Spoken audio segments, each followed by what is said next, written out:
Good afternoon, everyone, and welcome to our presentation of Burnside UNBOUND, where we bring our author events to you.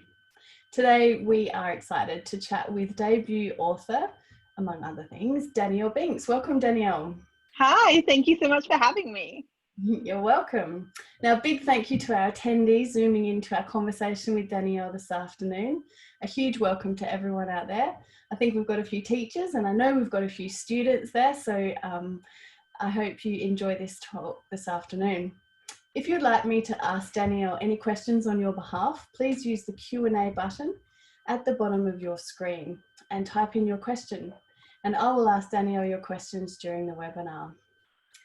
So, Danielle is a Melbourne-based writer, reviewer, agent, book blogger, youth literature advocate. But today is Danielle's first official library talk. So I'm super excited to be the first librarian to interview Danielle. Well, let's get started and remember to ask questions as we go along. So Danielle, thank you so much again for joining us this afternoon. Thank you. I was just saying to you before, it's fabulous to be in Adelaide. Hi, Adelaide, from my very cold Melbourne home. Well, it's freezing here today as well, so at least we share something in common right now. Love it. Love it. Thank you so much. So before we chat about your new novel, could you tell us just a little bit about yourself and your involvement with youth literature? Yeah, sure. So I guess my background was I was involved in the 2015-2016 grassroots campaign of Love AusYA, which was Love Australian Young Adult Literature, which was the big discussion about the fact that our sales were not reflecting teenagers choosing Australian stories, and also our library holds and reserves were not reflecting people choosing to borrow Australian authors. So, and in particular, it was around young adult literature. And this was around the time of the John Greens, the Veronica Ross, the Suzanne Collins, Twilight was still happening. So you could see that it was a sort of mega blockbuster American lit that was really overtaking YA. So myself and a kind of band of other YA authors and supporters got together and started the hashtag LoveAusYA, which still exists today. And that was also around the time that I got tapped on the shoulder and invited to be a literary agent focused on acquiring youth literature in particular, and in particular, young adult literature and middle grade literature. So I joined Jacinta de Marze Management, was building up my list as an agent, and at the same time, I had this idea for a story that was sort of based in my childhood a little bit, which became The Year the Marks Changed. So very technically, it took me 5 years to write. We can get into that. Had I been a little bit quicker, I wouldn't have released during a pandemic, but hey, c'est la vie. So yes, I've been, and then also within all that as well, since 2009, I have been a book blogger on my own personal blog called Alpha Reader. So I was always reviewing and talking about Australian young adult literature, and that was partly why Jacinta tapped me on the shoulder. If you want to go back even further, my first instances of writing was writing fan fiction. From the ages of, oh my gosh, 15 to 24, I think it was, I was writing fan fiction, a lot of Buffy the Vampire Slayer, a lot of West Wing, any Aaron Sorkin fans out there? I had an eclectic mix, but really it was also the Twilight fan fiction of my youth that really kicked off my writing habit and my obsession. So yeah, that's me. A little bit eclectic, a little bit all over the place. One of our attendees have already said, I love the idea of a band of merry authors. That's us. That is completely us. It's the best thing because, as anyone knows who is on Instagram or on Twitter or has checked out the loveausya.com.au website, we are a tight-knit little community. We all sort of uplift each other. I think the saying is rising tide floats all boats. And I think that's how the Love AusYA community takes it, is we're very supportive of each other. We're here to help one another. We're here to recommend books to teachers and librarians from our brethren, from our coven, if you want to call that as well, our little band. You know, it is a little tight-knit community here, and I kind of love that in Australia.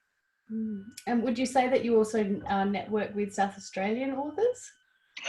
There is something in the Adelaide waters that produces some of the best young adult creators. Are you just saying that? I'm not. Can I just say, Vicky Wakefield? Yes. I'm obsessed with Vicky Wakefield. I don't know how you produced her. but she is an absolute force. And I think somebody pointed out recently that she deserves a lot more honors and awards than she has won. I think she should. I'm just going to put it out there. She's a future winner of the Prince Award out of America, which was won by Melina Marchetta many moons ago. And it's kind of the Oscars of YA lit awards in America. I think Vicky Wakefield is somebody who deserves to one day win that. She kind of reminds me of one of my favorite American YA authors, who is A.S. King, who is just fabulous. Please Ignore Vera Dietz, one of my favorite novels of all time. Her and Vicky Wakefield, imagine if they were to team up and write something together. I don't know. I'm just going to put it out there. But yeah, there's just something in Adelaide waters. And also I have an author there who I represent called Margot McGovern, author of Neverland, who I absolutely love and adore. So I'm a big fan of Adelaide. Don't listen to our Premier, Dan Andrews. Melburnians love Adelaide. We want to be coming there. I wish I could be there in person, but this Zoom chat is pretty good still. So thank you for the opportunity to talk to my Adelaide cohort. You're welcome. And why wouldn't we want to talk to you about this beautiful book when it's been said already? A beautiful, heartfelt, gorgeously written book.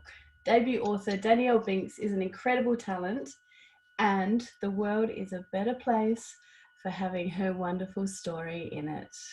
You must be super, super pleased with that sort of review. So you launched this novel on the 28th of April. Yeah. How did you celebrate the launch? At home. At home. Zooming just like this. No, I had two really incredible launches. I teamed up with, again, the Love Oz YA community kind of got together during the time of COVID and said so many authors are missing out on gigs and events and launches and interacting with their readers and teachers and librarians. So we kind of came together and a whole bunch of us designed this Oz Authors Online platform, which was connecting authors with launching again on YouTube. So go and check that out as well. I got Jenna Guillaume, the author of What I Like About Me and also one of the authors I represent, to launch me. And then I had another launch with Readings Books here in Melbourne, again online, with one of my very good friends who's also one of my authors I represent, Carly Findlay. So I had two launches online, one with Jenna Guillaume, one with Carly Findlay.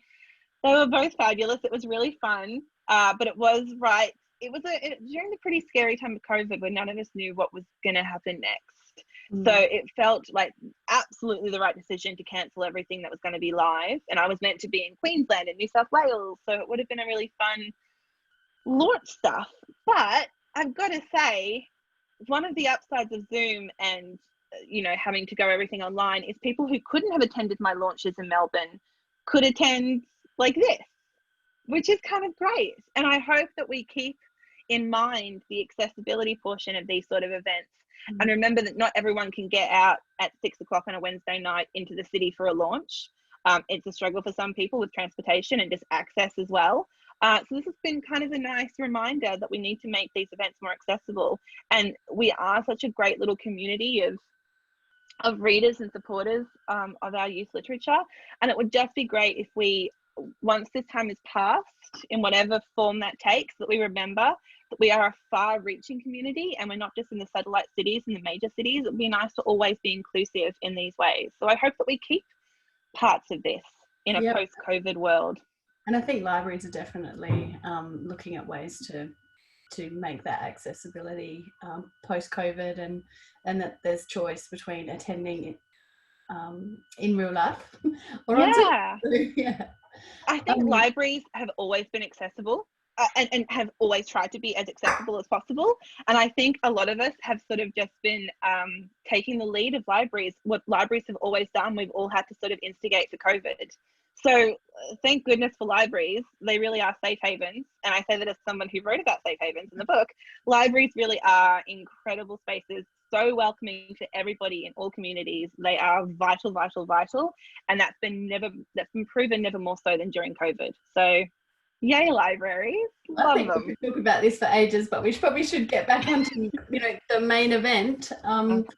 Could you give us a little overview of the year the maps changed? Oh, the year the maps changed. Look at that. So it is, okay, I'm going to warn people, it is historic fiction set in 1999. Some people may have to just take a deep breath and accept that. I know a bookseller recently added me on Twitter and said that she was hand selling my book to young people, and she was describing it to them as being historic fiction, and the parents were like, hold on, it's 1999, that's not historic fiction.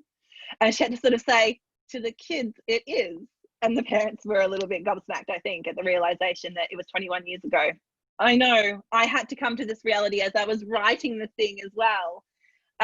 It's set in 1999 though, for a very distinctive reason, which is that was the year of something happening in Australian society called Operation Safe Haven, which was at the height of the Kosovo War and NATO bombings.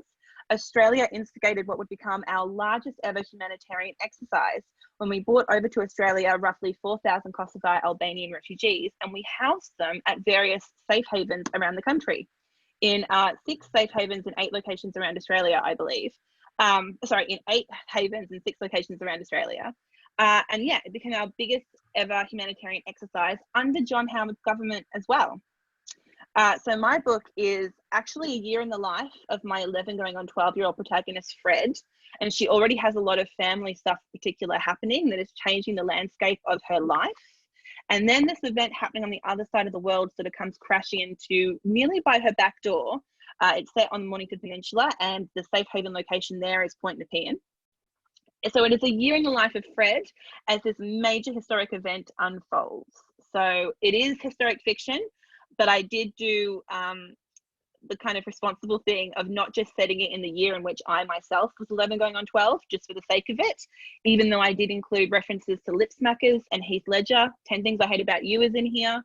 A lot of bike riding is in here, which I see has made a comeback during lockdown. It's kind of great. But it is historic fiction for the very grounded purpose of exploring Operation Safe Haven as a historic event in Australia's not too distant past. Oh, I can't hear you. I can't hear you. Oh, there we go. Cool. There we go. Thank you. So I just want to ask a little bit about Fred. She is such a lovely character who many year 4s and 7s could easily relate to, year 4 to 7. Firstly, where did the inspiration for her character come from? And secondly, did you have to work hard at developing her character, or was she already in your heart and you just had to get her on the page? Well, I said that this book took me 5 years to write, and a lot of that was for a brief time period there, knowing as I did that Operation Safe Haven unfolded near me on the Mornington Peninsula. I'm a Mornington Peninsula local, so it happened near Point Nepean, where I live close by. I thought though that was a little bit too close to home, and I wondered for a time if I wanted to write this book set maybe in Singleton in New South Wales, the location of another safe haven, just to give myself some distance from it. And while I was sort of umming and ahhing about that, I mean, I had the historic fiction background in the back of my mind, and I just needed the characters as the driving force for it. But I was thinking, do I make this YA or middle grade? And do I have a male or a female protagonist? I was really running through all these scenarios in my head. So for a time, had it been set in Singleton, as I started sort of plotting and thinking about it, it was almost going to be a YA novel with a male protagonist. But then it just wasn't really gelling for me until I decided to set it closer to home. And until I decided to lean into the fact that in 1999, much like my protagonist, I was also 11 going on 12. So once I embraced that memory, and once I let myself remember the 90s and 1999, Fred's voice became very clear. And, because I gave her a lot of myself. I probably gave her all my worst traits and then let her rise to the betterment of them in a lot of ways. So once I decided to set it close to home, once I decided to embrace that I was a kid in 1999 and remembered these events, Fred became very, very clear to me. And she is a kind of amalgamation of me. I gave her lots of myself. I gave her a father who was in the police force, which my own was. Growing up, he was in the police force for 17 years. He was in the police force when the events of Operation Safe Haven unfolded. Once I did that, I also gave her a grandparent who lives at the back of the house, and I made the grandparent a primary carer for Fred as well. Once I gave her all those little parts of myself, her voice just screamed through. And after 5 years of not really being able to figure out how to write this, what the vehicle was for it, I'd done all the research, but I needed a character. The second I opened myself up to writing it a lot closer to home and giving Fred really important parts of myself. You know, also I'm not adopted, but many of my family and friends are. Little things like that. Once I started building her family, she came up for me on the page, and it was a relief to hear her voice finally. But yeah, I definitely had to open myself up to her, and in order to do that, I had to go back in time in a lot of ways and re-embrace my own primary school days and this event unfolding as it did for me. That's great. And it's also for those students listening in this afternoon, you know, to become an author, it's okay to draw on those personal experiences to create something rich and beautiful like you've done. So Yeah, absolutely. if you wouldn't mind just sharing with us a little section of your book, that would be great. Danielle's going to read a taster now. So I will say one of my favorite characters to write in this book is a teacher called Mr. Curry, who is based on the teachers in my family and the teachers I've had from primary through the university, my favorite teachers. He's kind of a tribute to them. And I thought I would read this part because it's called The Year the Maps Changed, and maps are thematically a big deal in the book in various ways. And I thought I would read this scene because some people may have seen a Facebook video, YouTube clip popping up on our timelines recently of an American activist called Jane Elliott talking about how maps are used to take power away from people. And that is something that Mr. Curry talks about at one point with Fred and the class. So I started to think how names are important and what Mr. Curry had told us last year about Uluru up there in the Northern Territory. That's what it had always been called until some guy came along and decided to name it after someone else, a politician called Sir Henry Ayres. Uluru became Ayres Rock, but not really, because that name didn't mean anything, no matter how many people wrote it down that way in books or on maps. Maps don't always tell the truth, Mr. Curry had said, and sometimes maps are used to give power or take it away. Just look at Africa. He pulled down the Collins World map from where it was rolled up at the blackboard. Sure enough, there was Africa right in the middle. Africa is often drawn to seem smaller or roughly the same size as North America, when in fact, it is 3 times the size. Mr. Curry stepped to the side of the map, picked up a piece of chalk and drew the shape of Africa like an elephant's ear, only so much bigger than on the map. But why would they make Africa smaller? Someone asked. Mr. Curry put the chalk down and clapped his hands clean, powder swirling for a second as he looked between us and the Africa he'd drawn. Well, the most famous map we use today is just one type, called the Mercator projection.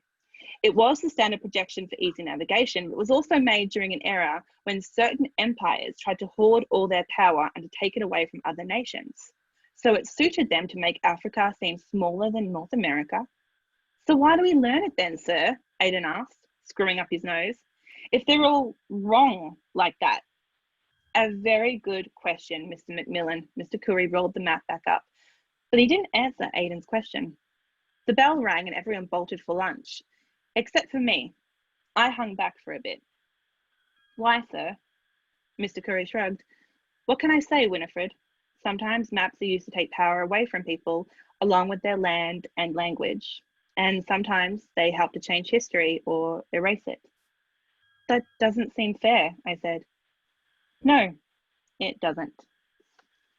Beautiful. Thank you so much. And, you know, this theme of maps and changing and power and displacement is a really strong theme in this novel. Did you actively pull these or, you know, were they something that was simmering away anyway? Tell us about that editing process. Yeah, it started when the second I decided to mine my memories of Operation Safe Haven, and I had to go back and I had to study the instigation of the Kosovo War, which is really, it required me going back and looking at the history of conflict in the Balkans, which goes back from World War I and World War II. And I'm a history geek anyway. I studied history at university, but even for me, it was hard to grapple with all of the changes of lands and lines on a map and all of the changing in autocrats and tyrannical leaders and the wars that were happening and the civil wars that were happening. There was a lot going on, and it occurred to me that all of it boiled down to powerful men changing lines on a map. And I would just, and the second I thought of that, I thought, if you try and teach this to kids, it sounds ridiculous. And at one point, Mr. Curry does kind of allude to, it's almost like people are cutting up pieces of pie and distributing pieces to various powerful people. And I just thought that's the easiest way to talk about it, is it does just come down to who the victors are the ones who get to decide who owns what territory and who the owners of the territory are and what the dialect is going to be, etc. That all is man-made options. And that's actually what geography is. Geography is the study of people and how they move across the planet.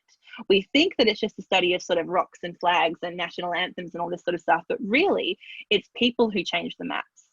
So the second I started to sort of investigate the Kosovo War and the Balkan region and what they all went through various time periods and everything, and I found how really difficult it was to grapple with that, even me as a history geek who loves learning this sort of stuff.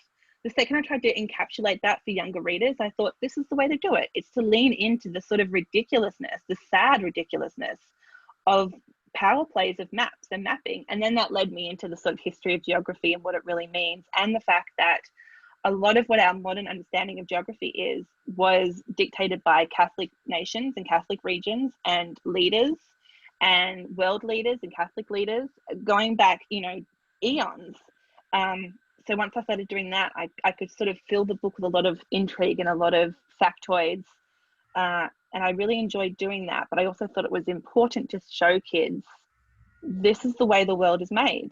It's not as though, these lines existed. Like, it's not as though red lines existed on the dirt anyway.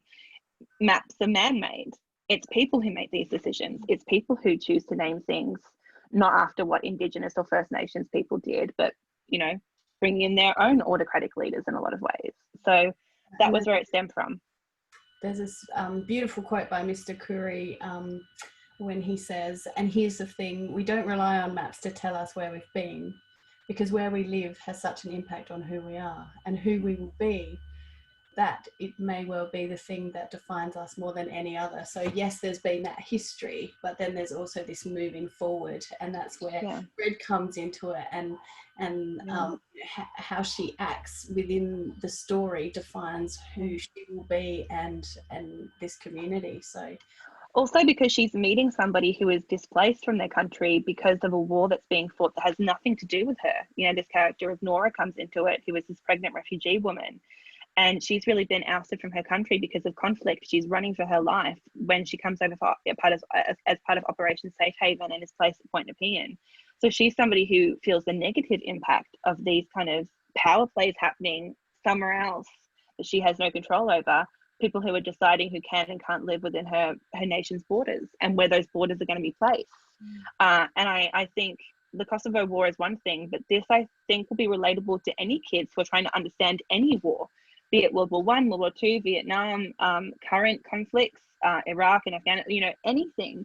I think there's an understanding in there that this is power plays happening by leaders somewhere else, and it's little people, regular people who are the ones being kicked off the map and being shifted around like chess pieces, basically. So I was trying to communicate that as well to Fred, who has this sort of growing global awareness throughout the book as well, because of the war that's come to her back door.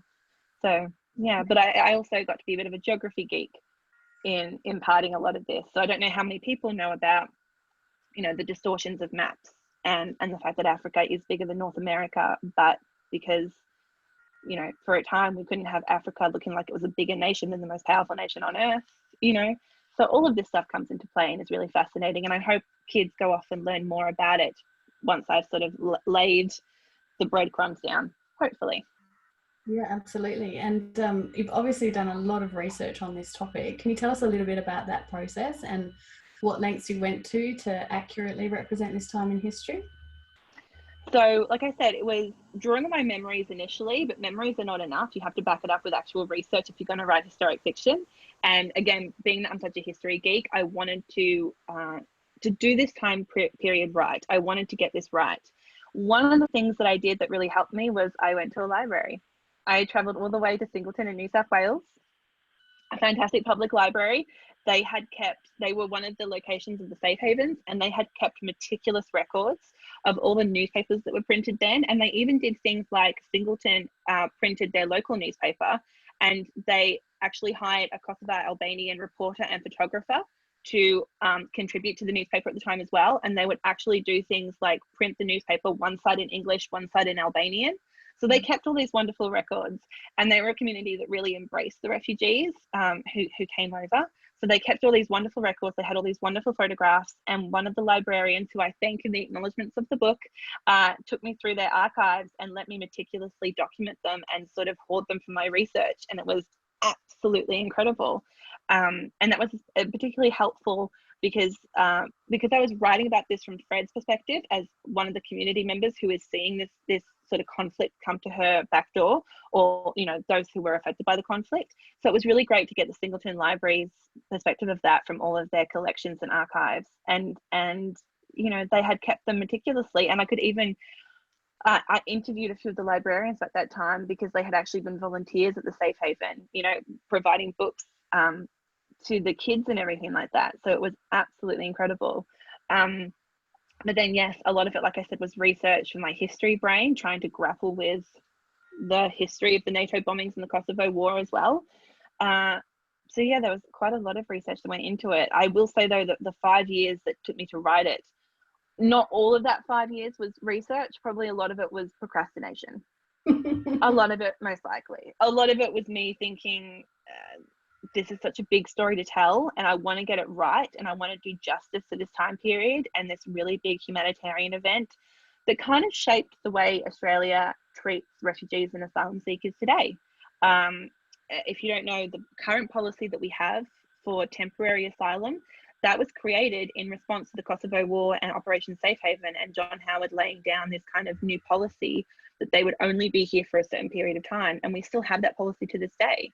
So I just saw that there were a lot of tendrils to the present in the past. If you also think that Operation Safe Haven happened in 1999, a few years later, it would be the Children Overboard affair in 2001, in August of 2001. And then in September 2001, of course, everything changes with 9/11.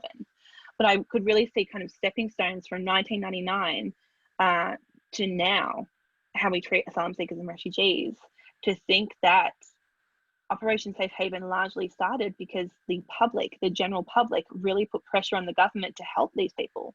There were images beamed on our nightly news, and the Australian public really felt like they had an obligation to help. They heard that the UK, New Zealand and America were helping and were taking refugees on board, and they were really putting pressure on Howard government to do something as well. And for a long time he held out and said at one point, it wouldn't be appropriate for us to fly plane loads of refugees into Australia. But then a few months later he turned around and said, let's do that. So this was a really big, and Kosovo-Albanian refugees were mostly Muslim refugees.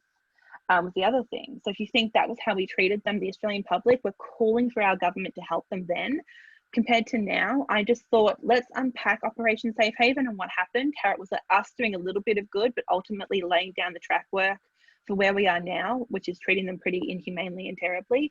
Let's investigate that. Let's just unpack that. So that's what I wanted to do. And it's why I think I spent 5 years meticulously researching and procrastinating a little bit, but I wanted to get it right. I was going to have these big discussions, and I wanted to, pay proper tribute to this time period. Yeah, and what better way to get a message out than to tell a story about it, because that's how we learn, isn't it? And how inspire in our hearts and make us, call to action. So my favorite thing to say is art changes people and people change the world. So I would say that's also why humanities subjects are going to be really expensive and art subjects are going to be really expensive soon. Art changes people and people change the world. And that is scary for some people in power. Exactly. And I guess it's a lovely segue into my next question, which is, Fred is living through a pretty big moment in history when these 400 refugees were displaced due to the war. Now in 2020, we're kind of living through two big moments in time with the Black Lives Matter rallies and significant pandemic that's going through our world. So how do you, I guess, put those two together and sort of say, well, we can learn from these times and we can act? I think that's a really great question. And I think it's also worth noting that the pandemic is unfolding, Black Lives Matter is unfolding, at the same time refugees crisis is still unfolding as well. 40% of the world's refugees are children.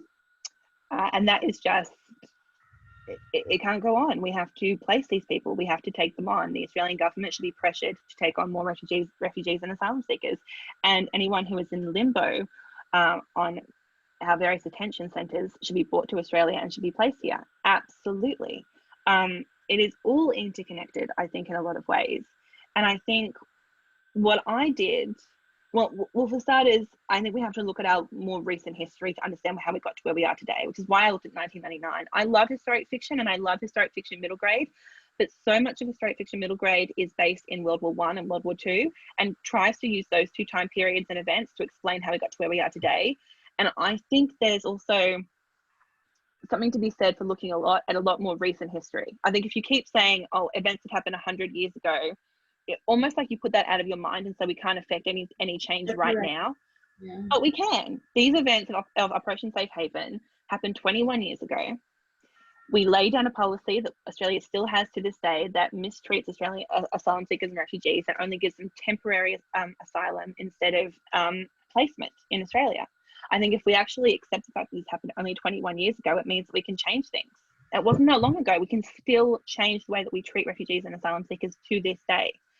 But I was somebody who was a young person who lived through this time, who saw this unfold when I was 11 going on 12. I can imagine young people right now are seeing a lot of stuff happening in the news and they're living through it. They are living through it. I would just say to them, read a newspaper, watch the news, listen to the radio. There's a lot of, in my book, a lot of kids engaging with the news and a lot of them giving their opinions about what's unfolding. And there's a lot of them saying, well, what's being reported in the news is not what we're seeing happening, etc.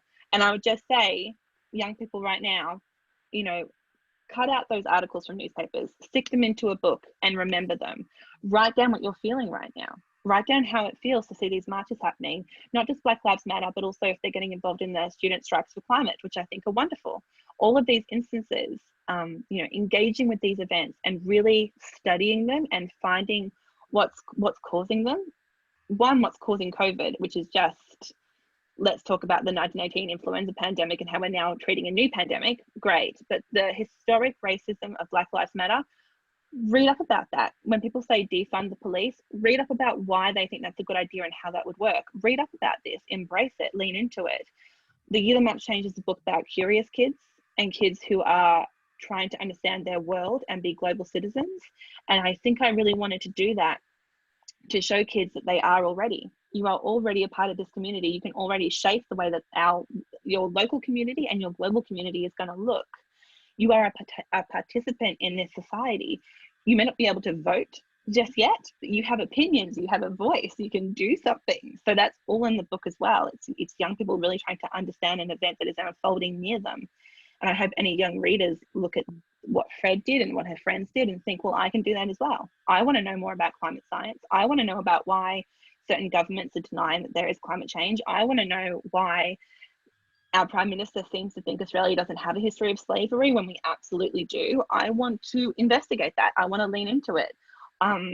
These are hard things to read about. There will be discomfort. There will be sadness when you read about them.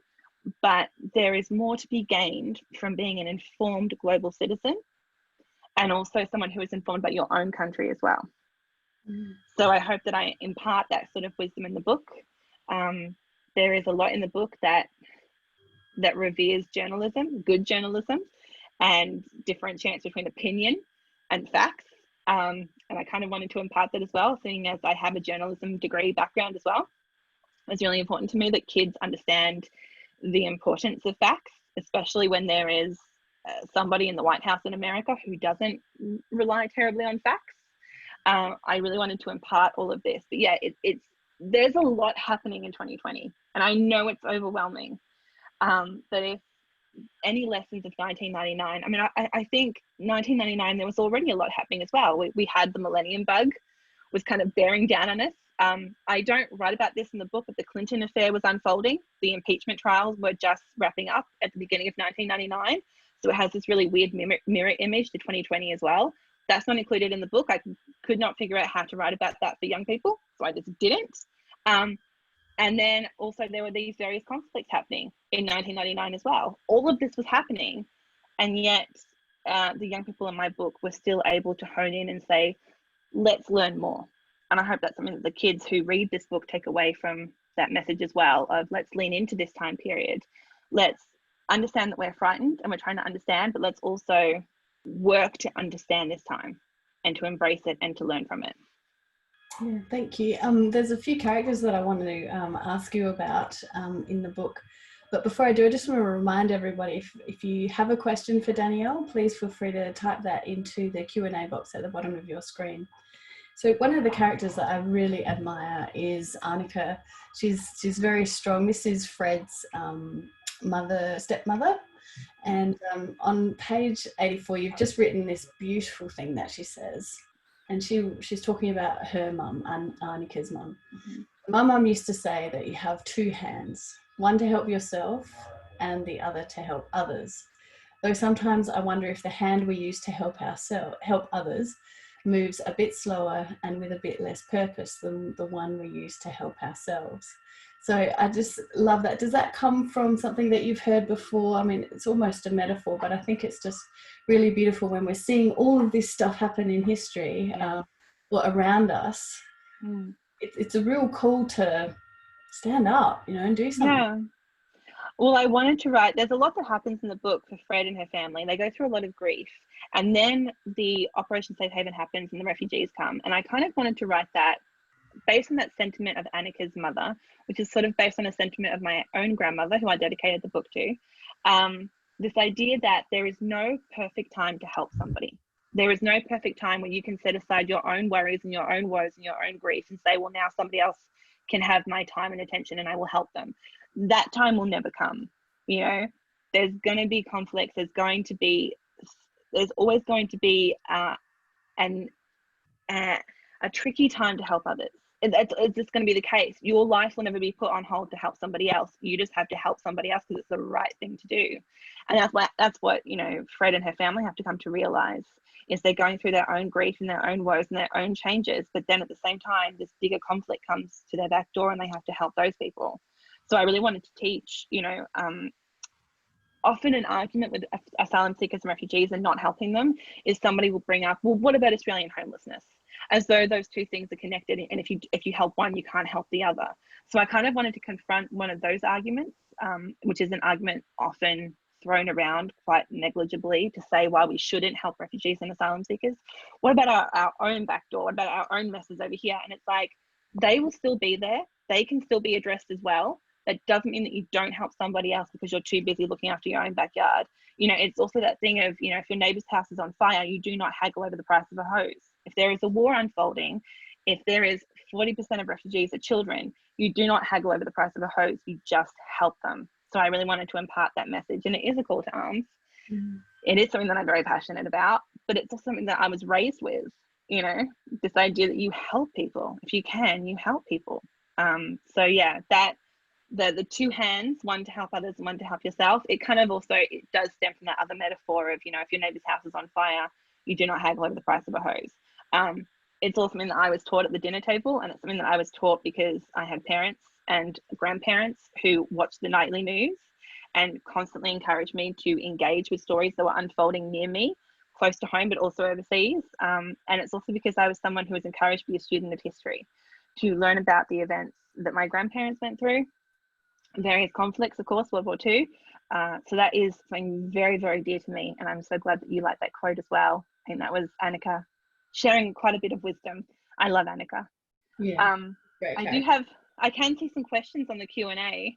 Yeah. Before I do that, I just want to ask about the Simpsons.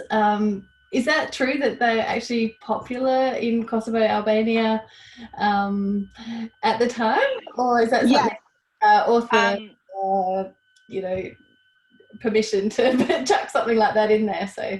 Oh, it's probably a little bit of both. I did find that it was quite a popular television show over there. One factoid that did not make it into the manuscript actually was, because also it happened after the fact of the Kosovo War, was because Operation Provide Refuge was the version of Operation Safe Haven that happened in America under the Clinton administration. And Hillary Clinton was somebody that went to Kosovo and visited the refugees and everything that were at the UNICEF camps. And as such, Kosovo absolutely loves Hillary Clinton. And they even made a chain store of pantsuit stores called Hillary. So if you Google Hillary Clinton Kosovo, you will see her standing outside of a bunch of chain stores. They always have her posing in front of these stores with Hillary selling pantsuits, because they are huge Hillary Clinton fans, because she was so giving to the refugees during their time of plight. So they named a chain store of pantsuit stores after her, which is a great little factoid that I couldn't include in the book, but I like to pluck out and just show that that's pretty cool and funny. So if you want to go and Google that afterwards, you can see Hillary Clinton standing outside pantsuit shops in Kosovo and be like, wow, that's a mood. Yeah. So definitely Hillary, maybe not so much Eat My Shorts by Bart Simpson. No, maybe not. So one attendee has asked, do you have any suggestions on how to begin learning history when no formal study isn't an option? I love this question. I think the two things that you can do, number one, go to a library and ask, what should I be reading? What should I be engaging with? What should I be, they will also have fantastic documentaries on DVD that you can watch, or you can watch in the library. They will have so many resources. Tell them an area of history that you don't really know much about, that you think you should learn up on, and have a librarian guide you and teach you a little bit. And you can also do the same with booksellers. At an independent local bookshop, pop in and say, hey, I want to learn more about the Russian Revolution. I say that one because that's what I had to study in year 11, and it is really fascinating. Say, I want to learn more about that. Where should I start? Ask people for help. As Mr. Curry explains in the book a little bit, and as you sort of got a little taster from that little section that I wrote, not all of what you learn in school is actually, I don't want to say truthful, but it is warped. It is warped education, right? And it is very colonial white education. So as we're hearing from Black Lives Matter and Indigenous Rights Matter in Australia, we don't learn a lot about Indigenous history. I mean, the fact that our Prime Minister doesn't know what blackbirding is, or the history of slavery in Australia, suggests that he should go and read up on history as well. He should walk into a library or an independent bookshop and say, hey, teach me. I'm here, I want to learn. Where is Bruce Pascoe's Dark Emu? Let me read up on it. All of that, I would just say your best teacher in the world is your public library. It is free. It is accessible for everyone. Your librarians are there to help you. If you walk up to a librarian and say, I want to learn more about history, where should I start? They will be so chuffed and so excited to take your hand and guide you through that. Please do that. I think that's wonderful. Yeah, that is a dream day for a librarian. Please do that, and please engage with the materials that they give you. Do that. Libraries, first and foremost. Brilliant. Great. Excellent answer. Thank you. Bit of a plug for libraries and librarians there. Zoe has asked, Danielle, you've mentioned a few times that it took you 5 years to write this novel. You must have been busy with your work as a literary agent. So how did you find the time to write, and what was your process? Yeah, very good question. So 2016, I became a literary agent, and it was also 2016 that I started thinking on this idea for maybe a middle grade book. And of course, I spent a lot of time building up my literary agency list and finding authors to represent. So for a long time, I sort of put it on the back burner, and it was something that I did late at night. Research was fun to do late at night. It was documentaries that I had tabbed to watch, or it was books that I was reading by my bedside table. That was really, really fun. But then the actual writing process of it, once I decided to set it close to home, once Fred was yelling at me from inside my head to tell her story, the actual process of writing it took about 3 months. So a real just vomit on the page. And by that point, I'd been a literary agent, and I'd seen the other side of creating enough to know that it's okay to have a really wonky first draft. Just get it out of you, like an exorcism. Just get those words out. But it was very tricky when I was starting out as a literary agent. And it was also very tricky once I was known as a literary agent. It was very humbling to then say, I'm working on something too, and it might be terrible. It was very hard for me to do that, because I thought, I've got more eyeballs on me, more expectation on me. I mean, certainly the presumption is, if I'm a literary agent who represents youth literature, I must, if I say I can write youth literature, it's got to be good. People are looking at me. People are assuming. So I probably spent a lot longer with it, thinking it had to be absolutely perfect, because I knew that there was going to be a lot of pressure on me and a lot of eyeballs on me. But I forgot the first rule of writing anything, which is it takes a village to make a book. And the book that you see, the final book that you see on a shelf, has had many hands and many contributors and many editors working on it to make it as good as it can possibly be to be shelf worthy. So I had to kind of get over my own hang-ups about the first draft and just give it to someone to read. And once I did that, it felt pretty good. But it was an absolute struggle. It was a lot of early mornings, late nights. It was a lot of walking the dog and thinking about the story. I hope I can be a little bit faster with the next books now that I've sort of taken the plunge, hopefully. Yeah, sounds like a lot of pressure, but you've definitely met the challenge. As a middle school teacher myself, I would absolutely, or previously, I would absolutely choose this book. So for a few of you who are listening, teachers out there, there are little small chapters that you can get through quite quickly. Which is a great way for middle schoolers. Also, the plot line runs really quickly. There's lots of stuff happening, and it's just a really good read. And I mean, if Danielle hasn't sold it to you today, I don't know what will. Passion for the history side of it. Plus, if you're doing the International Baccalaureate and your program of inquiry, you've got mapping, you've got refugees, you've got it's just so much to this, family relationships, blended families. There's just really is so much there. I've got more question from I've got a question from Wendy. Danielle has answered the questions that I had, but she just wants you to know that I adore this book and I'm so impressed by the level of information into there without any sense of being didactic. It is warm, moving and inclusive. I happened to be pregnant and gave birth in 1999, and my own privilege was not lost on me as Operation Safe Haven and the war took place. Thank you for a thrilling read. So that's Wendy, you're going to make me cry a little bit. Stop it. But thank you very much. That means a lot. Thank you so much. Now, then we've got a question from Sienna.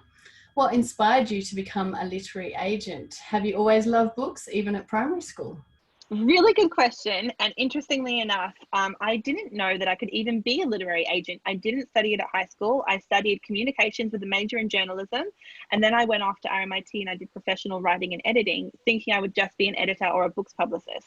But at the same time that I studied, at the same time, around about 2009, I started my book review blog. And I was also a fan fiction writer, don't forget. So I knew that I could tell a story, but I thought I could only tell other people's stories, in particular, Stephanie Meyer's stories. I love Twilight.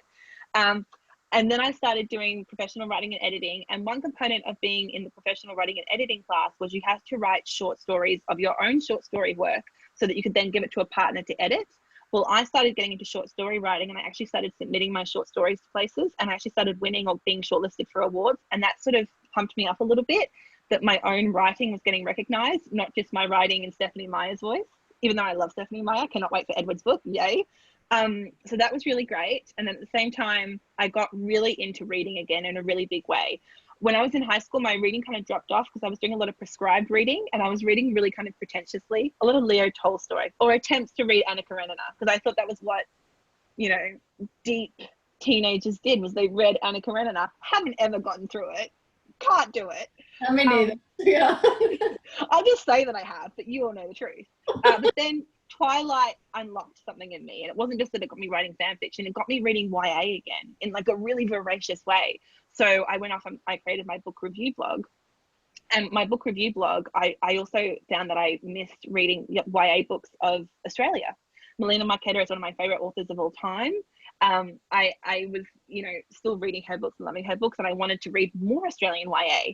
And then as I read more, I started looking at the sort of landscape of Oz YA, and I started having thoughts about what could change in it. So I started, calling out, where are all the Indigenous YA books, where are all the LGBT Australian YA books? And from there, I got tapped on the shoulder to be a freelance writer for Kill Your Darlings, which is an online literary journal. They asked me to write about the state of youth literature in Australia, and I found I had lots of opinions.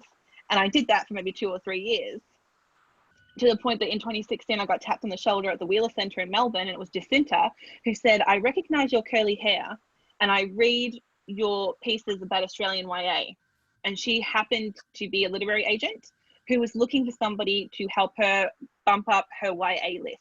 She wasn't terribly concentrated in young adult literature. It wasn't really her area, but she saw that there was a lot to be said in the YA readership.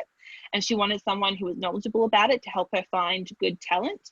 And she liked what I had to say. I was calling for, feminist YA texts. I was calling for more Indigenous YA texts and LGBT and just more diverse stories. And she kind of said, I'm aligned with that. Why don't you come over and let's see if we can work together? And lo, we could. And now I think I have about 25 authors I represent. And I've sold, I think, 16 books of my authors when I started in 2016. And some of my authors are now onto their second and third books that we're selling. And I work a lot in middle grade. I have the likes of Fiona Hardy, who I love, How to Make a Movie in 12 Days. YA, though, is still my heartstone. It's still, you know, the Jenna Guillaumes, the Margot McGoverns, Karen Ganane is someone who's coming out. Yeah, it's been fantastic. And I've also branched out into picture books. Cheryl Ung, who is a fantastic picture book author illustrator. Love her, our little inventor. It has been a great privilege of mine. And I know that I'm privileged to have a little bit of a say in the books that you're all going to be reading, hopefully one day. I've absolutely loved it, but I didn't study it. I just wore my heart on my sleeve and made very open my passions. And I kept reading. I kept talking about books with people, and that did it for me. Yeah, I've got a colleague who has a podcast called Writers Read by Lit Tracy, and you know, she will tell you until she's blue in the face that it doesn't matter what you're reading, as long as you're reading and you're loving it. So, yeah, love that. Agree with that 100%. Great. So a few more questions are coming in, so we might just try and get through these. Did you help with the cover design? Oh, the cover design was Astrid Hicks, very clever cover designer. It went through, Astrid works by giving you about 20 different options and saying, what do you like? She is a machine. This option came with a much lighter blue and yellow color scheme. And I really I think the moment that the year the maps changed, my editor came up with the title, not me. When I was writing this, it was called Operation Safe Haven, which sounded like a kind of caper, like a mystery crime caper. Wasn't going to work. My editor, Kate, came up with the year the maps changed. And once we had that title, it gave me goosebumps. I thought, well, there has to be a map on the cover. And Astrid showed us a lot of different covers. This was sort of one form. And then I gave her little things like, that's a real hotel in Sorrento, the Sorrento Hotel. I gave her little things like, can we have a police car on the cover that looks like the 90s police cars color scheme? Can we have kids on bikes? So yeah, I had a little bit of a say, but Astrid is just a genius. You should go and follow her on Instagram and everywhere and see all the covers that she does. She's amazing. But yeah, that was all her, not much me. Okay, great. And are you working on a new book? Yes, I am. I had to submit it on my first draft. I had to submit on about March 15, so right in the middle of pandemic. That was interesting. It's and we're currently up to the second draft, and it's out with my authenticity readers right now. It is set. It's going to be an older YA novel. It's set during 1 month of October 2019, not 2020, October 2019 in Hobart. And I think it's going to touch a lot on what it means for a nation to tell its own artistic stories. It was already going that way, but then all this stuff about arts and humanities came up in the news. And I thought, let's talk about what it means for Australian talent to tell their own stories and to tell them widely in various forms and formats. It's going to be an LGBT love story as well. I'm really excited about that. Yeah, it's coming. And then I think I'm always going to be somebody who wants to write who the next project will be in the readership that they're not currently writing in. Because as I was writing the maps changed, I thought, oh, I've got a great idea for a YA. As I'm writing this YA, I think, oh, I really miss writing middle grade. So I think the one after this one, a possible third book, will be a middle grade novel. And I have ideas. It might be a little bit spooky. It might be another adventure-filled novel with a kind of Goonies-esque band of kids coming together on an estate. We'll wait and see, but I definitely want to write middle grade again. Sounds like you've got inspiration. I can see a question there about audiobook, and I will just say, no plans for an audiobook. If you want there to be an audiobook, write to my publisher and say, hey, where's the audiobook? But I think the thinking is that, I mean, the book gets called a quiet novel because it's contemporary or historic fiction. It gets called kind of a quiet book, and the books that tend to get made audiobook are the kind of big flashy genre fiction, nevermore kind of titles, which is very sad because I would have loved to have heard an actor acting out Fred's parts and everything. It would have been really, really cool. So if you want there to be an audiobook, write to my publisher politely and just say, this would be a good idea. offer to narrate it if you have a better voice than I do, because Lord knows I couldn't be an audiobook narrator. No way. So yeah, I would love there to be an audio version. I hope there is one day, but hound Hachette. For middle grade texts, you know, we're teaching a diverse classroom, and audiobooks are essential in meeting every learner in the classroom. So those teachers who are listening out there, tell Hachette, tell the Fine Children's Books that you want there to be an audio version. Absolutely. Class novels need an audio version. Exactly, Joe. On board with that. Well, Danielle, it has been really lovely speaking to you this afternoon. You are just such an inspiration in terms of your passion for just everything. History, equality, and books in general. So thank you so much for your time this afternoon. And Danielle and I have been conspiring how we can get her to Adelaide at some point soon. Yes, I want to come to Adelaide. I want to drink your water. Like I said, whatever is making Vicky Wakefield the superstar she is, it's got to be in the waters over there. Give me some of that, please. Yeah. Give me some of that. And thank you to Burnside. This was officially my first library event since the book came out. I didn't know if I would be somebody who got to do library events, given everything. So thank you kindly. It means a lot to me. Yeah, thank you, everybody. This has just absolutely been a thrill. Yeah. Thank you. And for our listeners tonight, thank you so much for joining us online, and we hope that you've enjoyed our time with Danielle Binks, author of The Year the Maps Changed. So get out there, buy yourself a copy, and then buy a set for your classes. So it's great. So just a reminder too to follow Burnside Library on Facebook and Instagram, and keep checking our website for upcoming author events. We have some school holiday activities over the next few weeks, so if you're interested in participating, keep watching our website. So thank you everyone for zooming into our webinar today, and we hope to see you soon for another online event at Burnside Library. Thank you, Danielle. Thank you so much. Bye, everybody. Bye.